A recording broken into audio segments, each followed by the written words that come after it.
এখন আপনারা যেটা দেখতে যাচ্ছেন এটা পুরোপুরি অবিশ্বাস্য। এই যে প্রদীপ রায়, উনি পানিতে নেমে পানি মুখ দিয়ে খাবেন এবং পিছন দিয়ে মোটরের মতো ছাড়বেন। এটা যদিও অবিশ্বাস্য, সেটা আমি আপনাদেরকে এখন দেখাবো। দেখতে পাচ্ছেন দাদার যে প্রস্তুতি, সেই কাজ করার আগে উনি ছেড়ে নিচ্ছেন, হয়তো নিঃশ্বাসটা, হয়তো বাতাস শরীরের ভিতর ঢুকে নিচ্ছেন। আমরা এখন দেখবো আসলে কতটা সম্ভব একটা মানুষ মুখ দিয়ে পানি নিয়ে পিছন দিয়ে কিভাবে ছাড়তে পারে। দাদা ডুব দিলেন, দেখি এরপর কি করেন।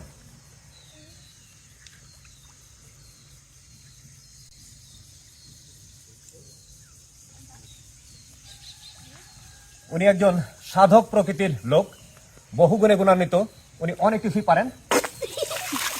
দেখেন একেবারে অবিশ্বাস্য। উনি তার যে পিছন দিক, সেই পিছন দিক দিয়ে পানি ছাড়লেন। আমরা হয়তো আরো একবার দেখতে পাবো।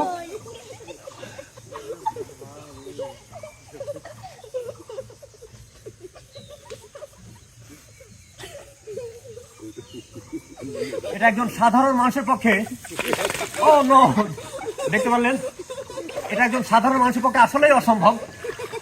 উনি সেটা আমাদেরকে করে দেখালেন। দাদা আরেকবার কি হবে? 3 ভরি হবে যদি আপনারা করতে। হ্যাঁ, আরো একবার দেখতে চাই।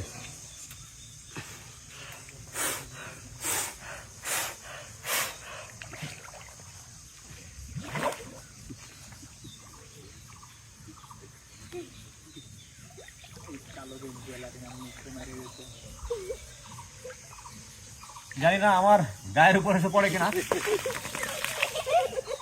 দেখতে পেলেন আসলে পুরোপুরি অসম্ভব একটা ব্যাপার। একটা মানুষ মুখ দিয়ে এই পুকুরের পানি নিলেন এবং সেটা পিছন দিয়ে ছেড়ে দিলেন। দাদা এটা কিভাবে সম্ভব? কত সাধনার পর এটা পেরেছেন?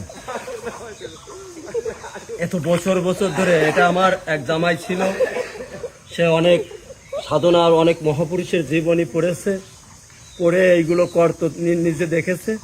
তখন আমি তার মাধ্যম থেকে, তাহলে নিশ্চয় একটা কোনো আছে, তাই আমি সেখান থেকে শুরু করেছি, তখন এটা সম্ভব হয়েছে। কত বছরের সাধনা?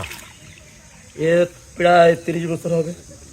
আমার জামাই, আমি যখন ছোট ছিলাম তখন থেকে আমাদের জামাই, সে বৈষ্ণব ছিল, অনেক কিছু জানতো, করতো তার মাধ্যম থেকে।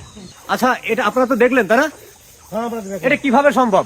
এটা অসম্ভব। এটা কি একজন সাধারণ মানুষের পক্ষে সম্ভব? সে একজন মানুষ, যেহেতু এটা তার পক্ষে, মানুষের পক্ষে এটা অসম্ভব। তার মধ্যে কিভাবে এটা সে সম্ভব করতেছে আমরা সেটা বুঝতে পারছি।